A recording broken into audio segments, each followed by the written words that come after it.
مضل له ومن يضلل فلا هادي له أشهد أن لا إله إلا الله وحده لا شريك له وأشهد أن محمدا عبده ورسوله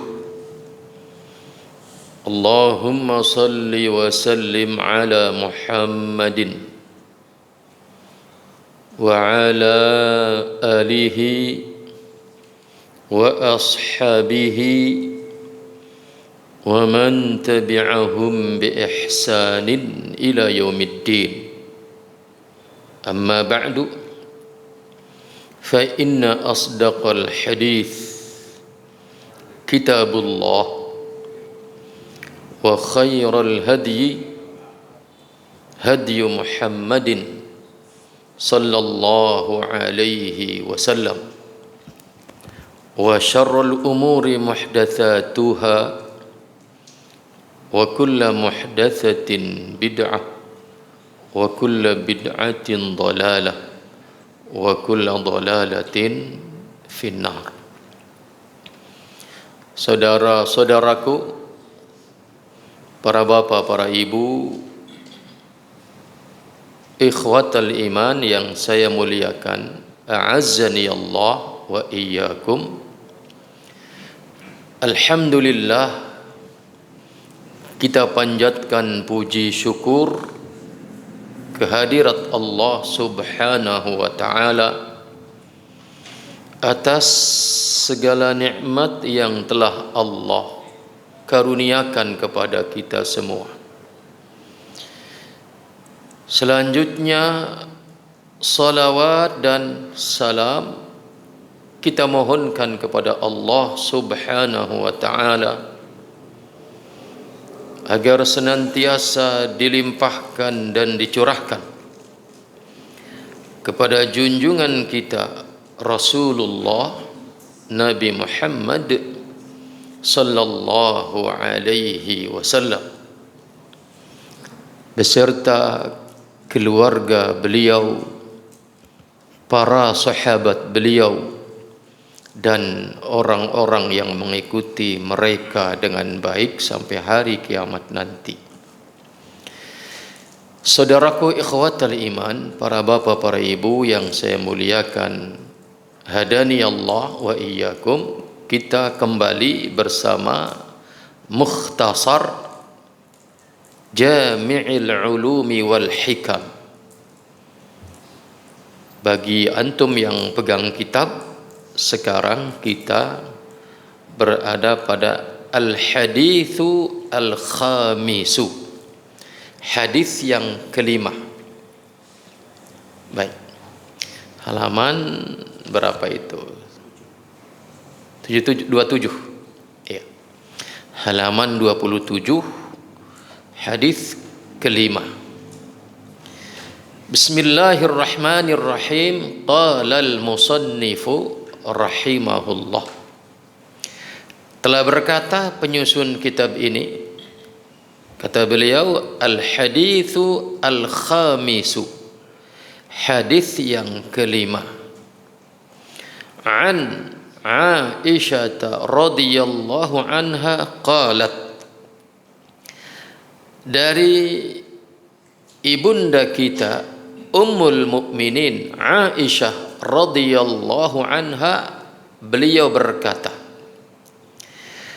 kata beliau, qala Rasulullah sallallahu alaihi wasallam, telah bersabda Rasulullah sallallahu alaihi wasallam. Kata Rasul, man ahdatha, man barang siapa, orangnya, ahdatha, mengada-adakan, fi amrina, dalam urusan kami, hadza, yang ini, ma, sesuatu, laisa, yang bukan, minhu, bagian dari, hadza, fahuwa maka dia ma laisa minhu itu adalah raddun ay mardudun, yang tertolak atau yang ditolak. Rawahul Bukhari wa Muslimun rahimahumallah. Hadis ini hadis yang diriwayatkan oleh Al-Imamu Al-Bukhari dan Al-Imamu Muslim rahimahumallah. Wa fi riwayatin li Muslimin, dan dalam satu riwayat yang lain yang diriwayatkan oleh Al-Imamu Muslim, man amila amalan, man barang siapa orangnya, amila yang mengamalkan, amilan amalan dengan suatu amalan atau amalan pada suatu amalan, man barang siapa orangnya amila yang mengamalkan amalan dengan suatu amalan, laisa yang tidak ada alaihi atas amalan itu amruna perintah kami, fahuwa maka amalan tersebut adalah raddun ditolak. Saudaraku ikhwatal iman, hadani Allah wa iyyakum. Kata Al-Imamu Ibnu Rajab Al-Hambali rahimahullah, penulis kitab ini, beliau mengatakan, hadzal hadis, hadis ini adalah aslun azimun, merupakan pokok yang agung, min usulil Islam, dari pokok-pokok Islam. Dan kata beliau, wahwa hadis ini adalah kal mizani, bagaikan sebuah timbangan, lil a'mali bagi amalan-amalan, fi zahiriha dari sisi zahirnya.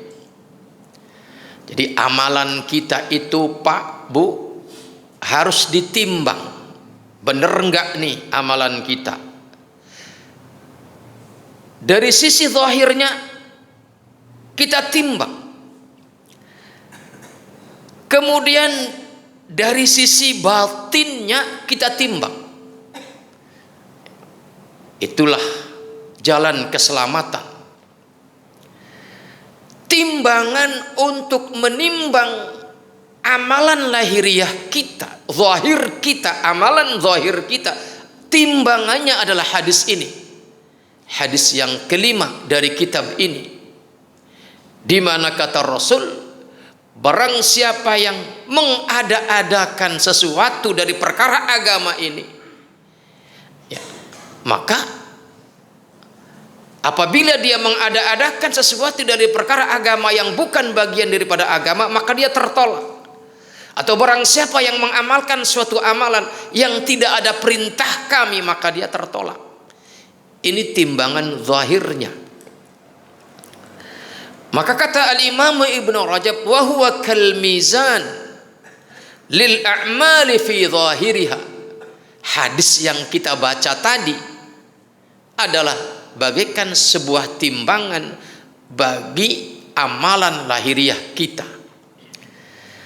Kama anna haditha innamal a'malu binniyat, sebagaimana hadis Nabi yang sudah kita bahas pada pertemuan pertama, hadis yang pertama, di mana Nabi mengatakan dalam sabdanya yang mulia, innamal a'malu binniyat, sesungguhnya amalan-amalan itu pasti dengan niat.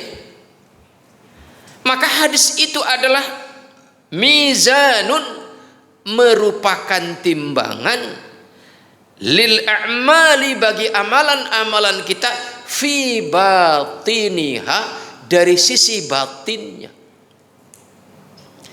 Amalan lahiriah kita harus sesuai dengan timbangan. Batin kita saat mengamalkan amalan lahiriah tadi harus sesuai dengan timbangan.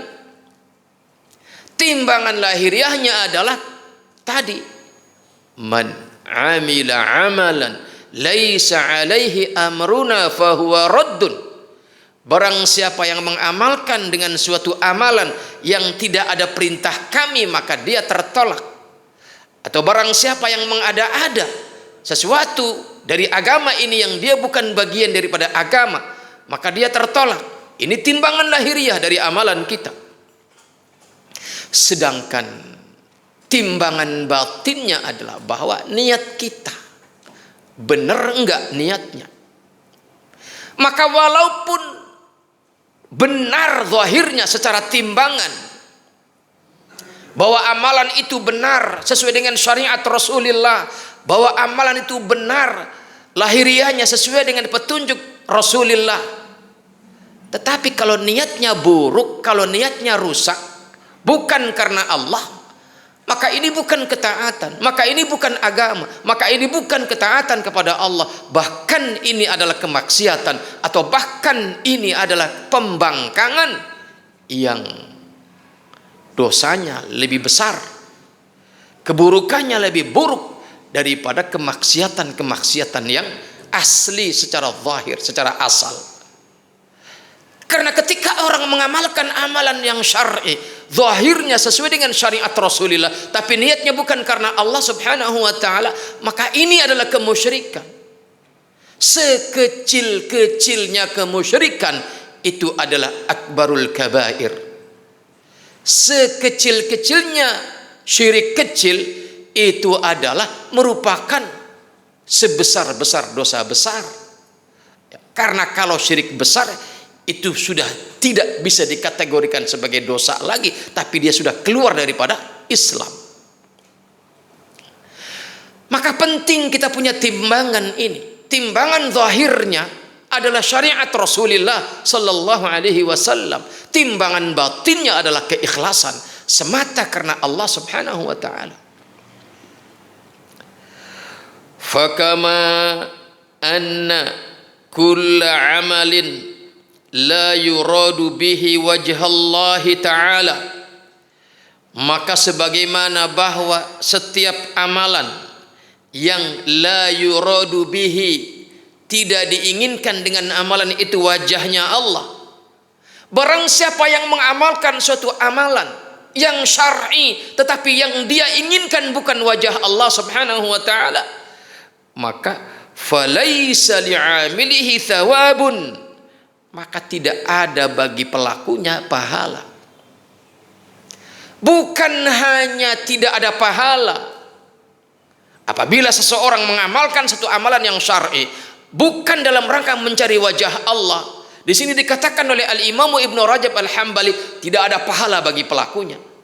Maka ketahuilah, kalau cuman hanya dalam tanda kutip hanya tidak berpahala, itu relatif sederhana. Tetapi ketahuilah sesungguhnya bahwasannya orang ketika mengamalkan amalan yang syar'i dan yang dia cari bukan wajah Allah, yang dia inginkan bukan wajah Allah, maka itu mengundang kemurkaan Allah Subhanahu wa taala. Mengundang kemurkaan Allah Subhanahu wa taala. Fakadzalika kullu amalin la yakunu alaihi amrullahi wa rasuluh, maka demikian pula setiap amalan yang di atas amalan itu tidak ada perintah Allah, la yakunu alaihi amrullahi wa rasulih, tidak ada perintah dari Allah dan Rasulnya, maka demikian pula fahuwa mardudun ala amilih, maka dia tertolak, dia ditolak atas pelakunya. Wa kullu man ahdatha fid din, dan setiap orang yang mengada-adakan dalam perkara agama ma sesuatu lam ya'dzan bihillahu wa rasuluh, yang tidak ada izin dari Allah dan Rasulnya, maka itu falaisa minad dini fi syai', maka itu bukan bagian dari agama sedikit pun. Barang siapa yang mengada-ada dalam perkara agama tanpa izin, tanpa kewenangan, tanpa mandat yang diberikan oleh Allah, dia mengada-ada perkara agama, maka itu bukan perkara agama sama sekali, sedikit pun tidak. Maka saudaraku ikhwatal iman, hadani Allah wa iyyakum. Kata Al-Imam Ibnu Rajab, dua hadis ini, hadis timbangan zahir dan hadis timbangan batin, ini adalah hadis yang sangat penting. Aslun azimun min usulil Islam, merupakan pokok yang agung dari pokok-pokok keislaman. Dan kata beliau selanjutnya, hadzal hadis, hadis ini, yakni hadis yang kelima yang mengatakan man ahdatsa fi amrina hadza ma laisa minhu fa huwa raddun, atau man amila amalan laisa alaihi amruna fa huwa raddun. Kata Al-Imam Ibnu Rajab rahimahullah, hadzal haditsu yadullu bimantuqihi. Hadis ini secara mantuk, secara yang tersurat, ya. Maka secara mantuk, secara yang tersurat, yang tertulis, secara nas, itu yadullu, menunjukkan ala anna kulla amalin, bahwa setiap amalan yang laisa alaihi amru syari', yang dia tidak berdasarkan atas perintah sang pembuat syariat yaitu Allah dan Rasulnya, maka setiap amalan yang demikian fahuwa mardudun, ditolak. Ini hadis ini secara mantuk, secara tersurat adalah demikian. Wa yadullu bimafhumihi, sedangkan secara mafhumnya, secara yang tersirat, yang terfahami dari hadis ini, maka dia menunjukkan ala anna kulla amalin alaihi amruhu fahuwa ghairu mardud. Berarti secara tersirat mengatakan setiap amalan yang ada berdasarkan perintah dari sang pembuat syariat yaitu Allah dan Rasulnya, maka dia bukan tertolak tetapi diterima oleh Allah subhanahu wa ta'ala. Dan itu adalah harus satu kesatuan zahir dan batin. Zahirnya atas perintah syariat, batinnya sesuai dengan perintah dari Allah dan Rasulnya sang pemberi syariat, sang pembuat syariat, yaitu semata dalam rangka mencari ridho Allah subhanahu wa ta'ala. Saudaraku ikhwatal iman, hadani Allah wa iyyakum. Kemudian Al-Imam Ibnu Rajab Al-Hambali rahimahullah mengajak kita untuk menelisik bahwa amalan yang kita lakukan itu ada yang kategorinya adalah ibadat, ada yang kategorinya muamalat. Ya. Maka kata beliau, wal a'malu qismani. Amalan-amalan itu ada dua macam. Yang pertama ibadatun, adalah amalan yang berupa ibadah. Yang kedua muamalatun, amalan yang bersifat muamalat, interaksi sosial antara manusia yang satu dengan manusia yang lain. Maka kata beliau, fa ammal ibadatu, maka adapun amalan-amalan yang bernama ibadat, fama kana minha kharijan an hukmillahi wa rasulihi bil kulliyah fahuwa mardudun ala amilihi.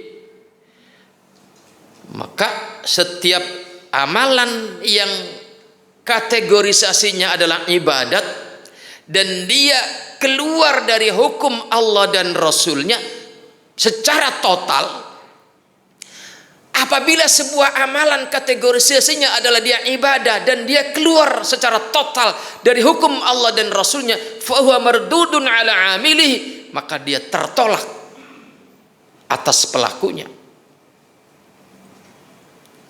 Wa amiluhu dan pelakunya, orang yang melakukan amalan kategorinya ibadah dan dia keluar secara total dari hukum Allah dan Rasulnya, maka pelakunya masuk ke dalam apa? Tahta qawlihi ta'ala, masuk ke dalam apa yang difirmankan oleh Allah subhanahu wa ta'ala, am lahum syuraka'u syara'u lahum minad dini ma lam ya'zam bihillah. Wahai kalian yang mengamalkan satu amalan kategorinya ibadah dan dia di luar ketentuan hukum Allah dan Rasulnya secara total, itu artinya adalah masuk ke dalam apa yang Allah firmankan. Apakah kalian memiliki syuraka?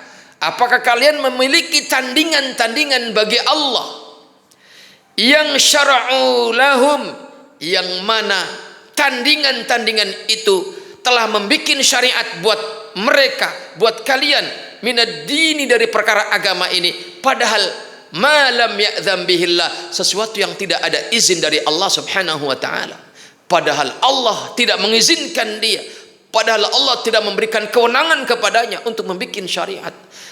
Maka itu artinya adalah sebuah kemusyrikan, telah membuat tandingan-tandingan bagi Allah subhanahu wa ta'ala.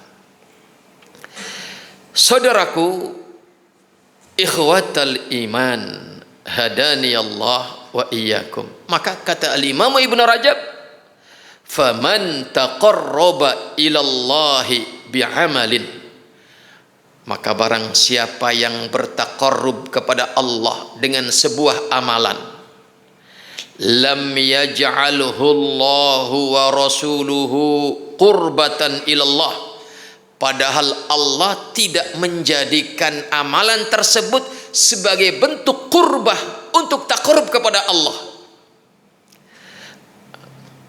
fa'amaluhu batilun mardudun alaihim, maka amalan tersebut adalah amalan yang batil, amalan yang tertolak.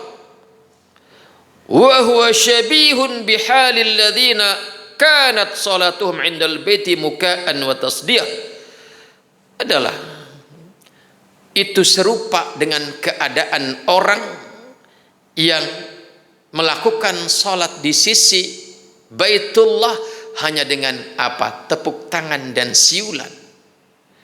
Wa hadza kaman taqarraba ila Allah taala bisima'il malahi. Ini juga serupa, kata al-Imam Ibnu Rajab, dengan orang yang bertaqarrub kepada Allah dengan mendengarkan al-malahi, alat-alat musik.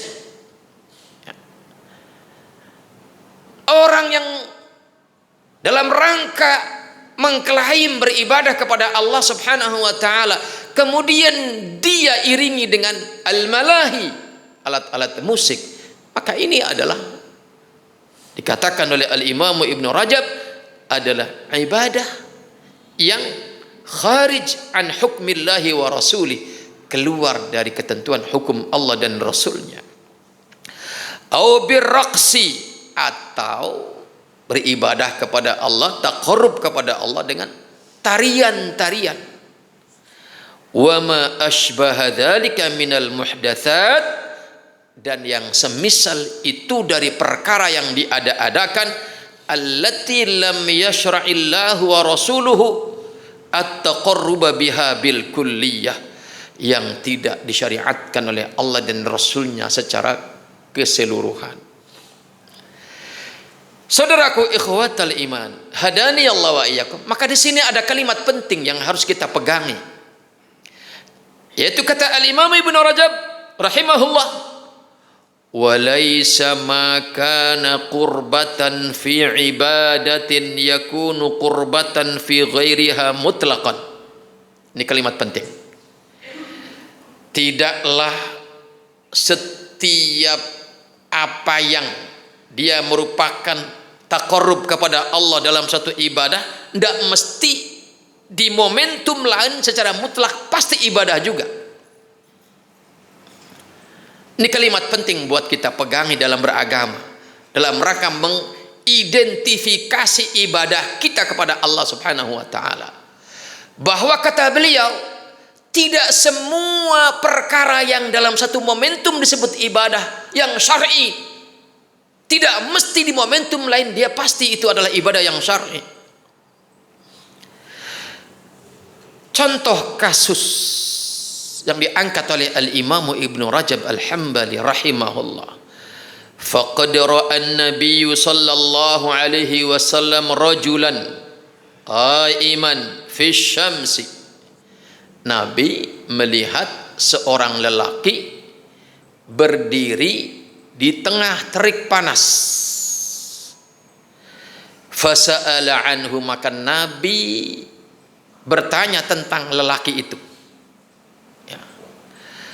Faqila, maka ada yang menjawab, mengabarkan kepada Rasul, innahu nadhara an yaquma wa la yaq'uda wa la yastadhilla wa an yasuma. Kata orang-orang menjawab pertanyaan Rasul, orang itu wahai Rasul, dia sedang melaksanakan nadarnya. Di mana nadarnya? Dia akan berdiri di terik panas tanpa payung atau topi atau tudung, ya. Wala yaq'ud, dan dia juga nadarnya itu tidak duduk, ya, tapi berdiri, tidak duduk. Wala yastadhilla, dan tidak mau berteduh. Wa an yasuma, sekaligus berpuasa. Saudaraku ikhwatal iman, hadani Allah wa iyyakum. Nazar itu harus kita ketahui, hukum asalnya adalah makruh.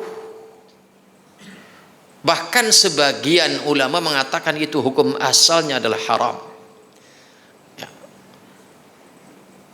Tapi kalau sudah orang mengucapkan satu nazar dan isinya adalah kebaikan, isinya adalah ketaatan, isinya adalah ibadah, maka dia wajib melaksanakan isi nazar itu. Nah, ini orang nazarnya puasa, tapi sekaligus dia berdiri di terik panas, tidak mau yastadzil, tidak mau berteduh. Maka apa kata Nabi?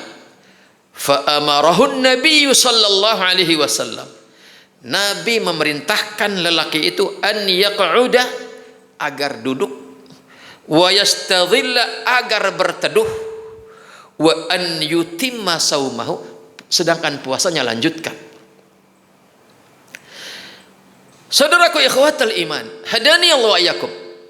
Sisi mana yang dikatakan oleh Al-Imam Ibnu Rajab bahwa satu perkara dia disebut qurbah, takrub kepada Allah dalam satu momentum, tetapi dalam momentum lain dia tidak dikatakan sebagai qurbah, ibadah kepada Allah. Dalam peristiwa lelaki yang bernazar ini, yang melaksanakan nazarnya, sisi mananya yang dikatakan demikian itu?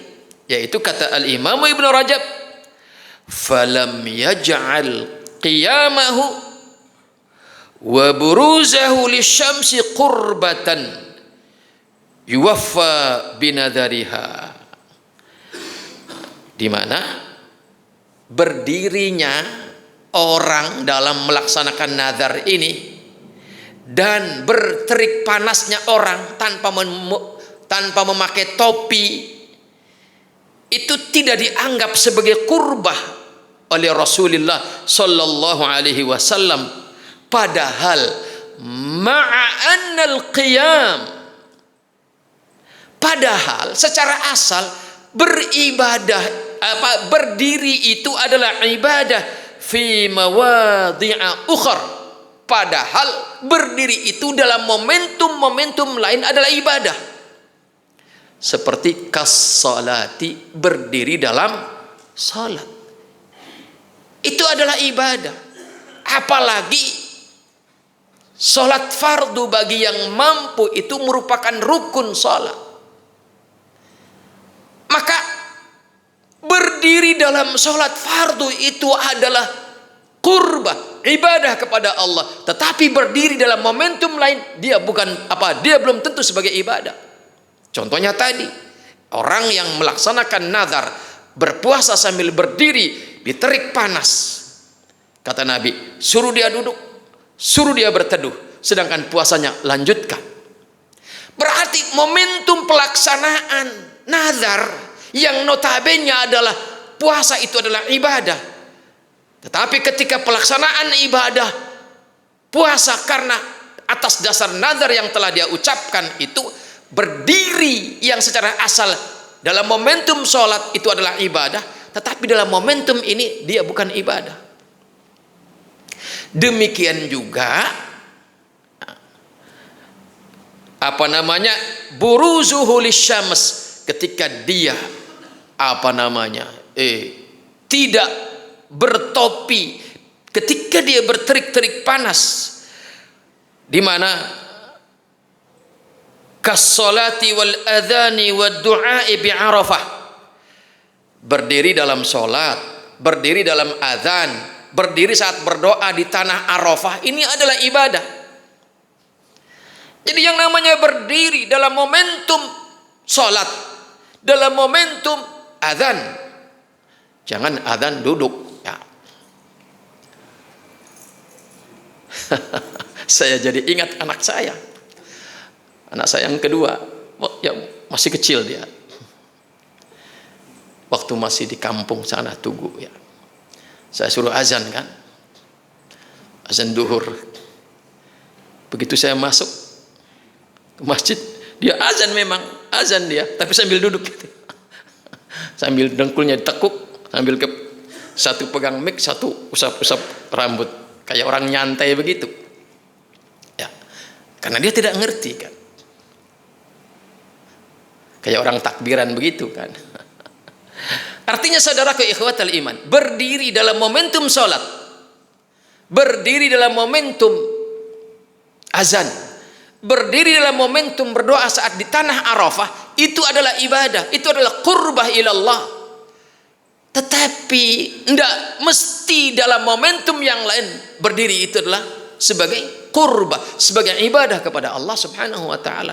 Contoh kasusnya tadi, orang yang melaksanakan nazarnya, dia berdiri, tetapi kata Nabi suruh dia duduk ya.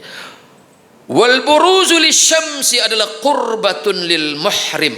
Demikian juga berterik panas tanpa menggunakan tudung, itu sebenarnya dalam momentum lelaki yang sedang berihram ya, tidak boleh memakai topi. Artinya berarti melepaskan kepala dari tudung itu adalah merupakan qurbah dalam momentum ibadah umrah saat ihram dalam umrah atau dalam haji ya.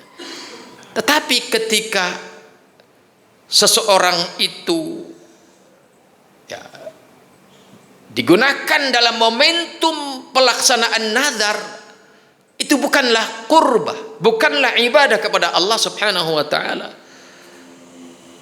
Maka saudaraku ikhwatal iman, hadani Allah wa iyyakum, fadalla ala annahu, ini kata al-Imam Ibnu Rajab, ini menunjukkan ala annahu laisa kullu ma kana qurbatan fi mautinin yakunu qurbatan fi kullil mawatin. Ini menunjukkan bahwasannya tidaklah semua perkara yang dianggap ibadah dalam satu tempat, dalam satu momentum, dalam satu peristiwa dianggap ibadah, tidak mesti serta-merta di dalam tempat atau momentum lain dia pasti dianggap ibadah. Inilah pentingnya kita memiliki timbangan yang jelas. Sebab ketika kita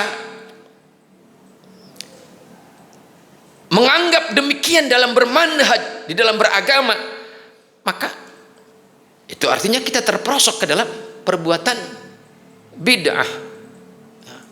Perbuatan bid'ah. Saudaraku ikhwatal iman, hadani Allah wa iyyakum. Maka kata Al-Imam Ibnu Rajab, wa innama yattabi'u fi dzalika ma waradat bihi syari'atu fi mawadhi'iha.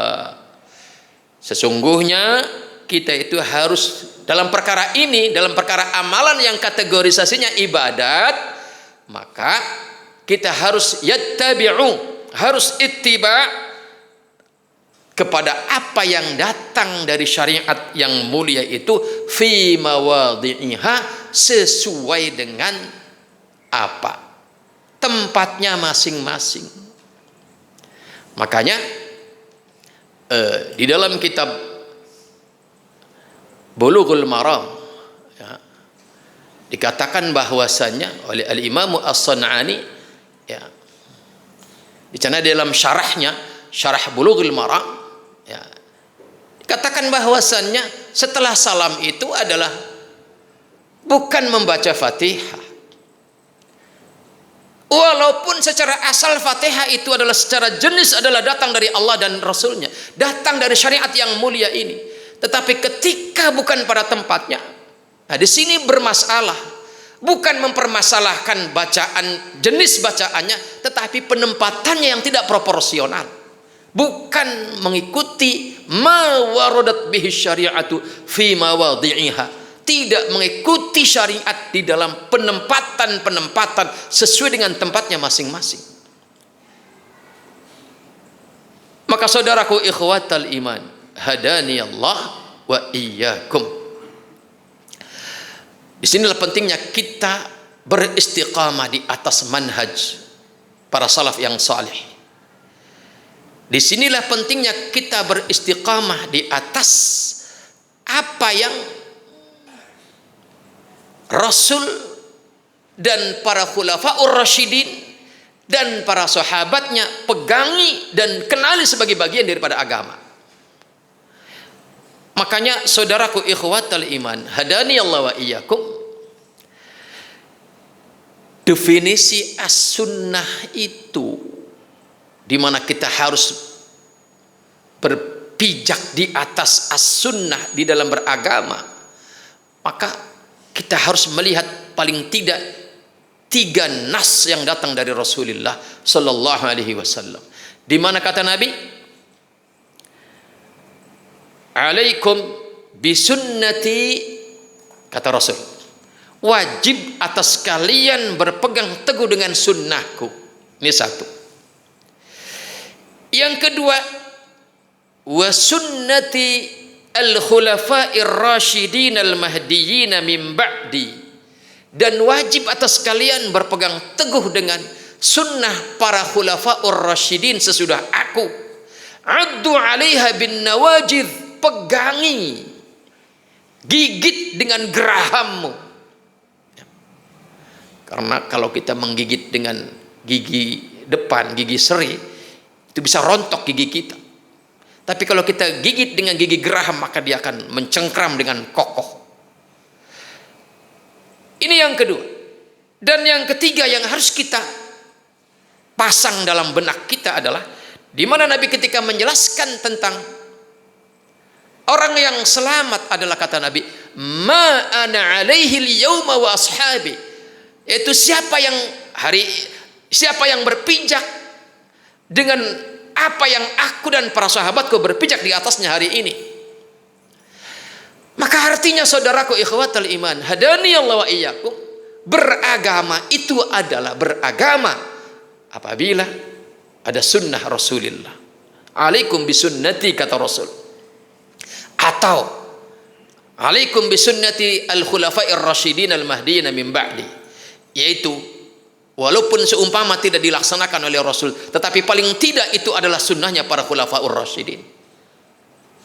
Dan yang ketiga adalah ma ana alaihi al-yauma wa ashabi, apa-apa yang aku hari ini dan para sahabatku berpijak di atasnya.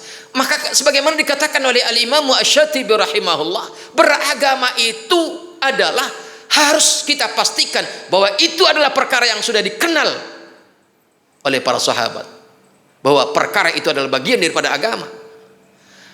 Maka kalau ada orang mengajarkan ajaran atau ujaran atau amalan, dia katakan ini adalah bagian daripada Islam, tetapi tidak dikenal oleh para sahabat, jangankan seluruhnya, satu saja seumpama tidak ada yang mengenalnya itu adalah bagian daripada Islam, maka harus tolak, kata Al-Imam Asy-Syatibi rahimahullah.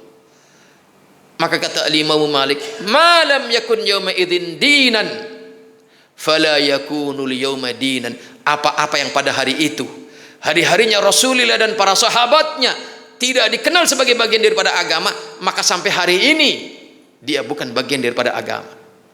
Saudaraku ikhwatal iman, hadani Allah wa iyyakum. Maka kata para ulama, ya, kita berpegang kepada manhaj as-sunnah, para salaf yang saleh, ahli sunnah, itu adalah sebuah kecukupan. Tidak perlu mencari kebenaran kepada firqah-firqah yang lain, walaupun secara potensi sama.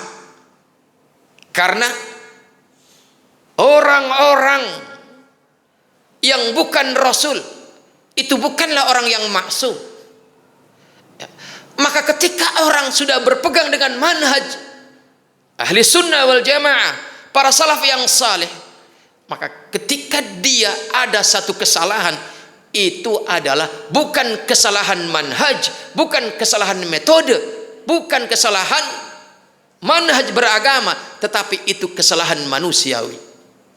Tetapi orang-orang yang di luar manhaj ahli sunnah wal jamaah, di luar manhaj ahli sunnah, maka kesalahannya itulah sebuah kesalahan metode. Maka ikhwatal iman, hadani Allah wa iyyakum, kata para masyayikh, jika ada sebuah ajaran yang diajarkan oleh ahlul bid'ah, jangankan nyata-nyata bid'ah, bahkan seandainya nampak di mata lahiriah kita itu adalah sebuah kebenaran, itu harus diwaspadai. Di balik itu ada kebatilan. Di balik itu ada kebatilan. Contohnya mana? Yaitu ajaran yang mengajarkan agar kita cinta kepada ahlul bait, yang hari ini sedang ramai diperbincangkan oleh banyak kalangan. Bahwasanya ajaran yang mengajarkan agar kita mencintai ahlul bait Rasulullah sallallahu alaihi wasallam itu adalah sebuah kebenaran. Itu adalah sebuah perkara yang hak. Tetapi ketika itu digaungkan oleh di luar ahli sunnah, ketika itu digaungkan oleh orang-orang yang tidak bermanhaj ahli sunnah wal jamaah, tidak bermanhaj dengan manhajnya para salaf yang saleh, maka di sana ada kepentingan, kebatilan yang mereka inginkan. Apa? Ghulu terhadap mereka yang mengklaim sebagai dzurriyyahnya Rasulullah sallallahu alaihi wasallam. Contoh yang paling mudah seperti yang dilakukan oleh orang-orang Syiah Rafidhah.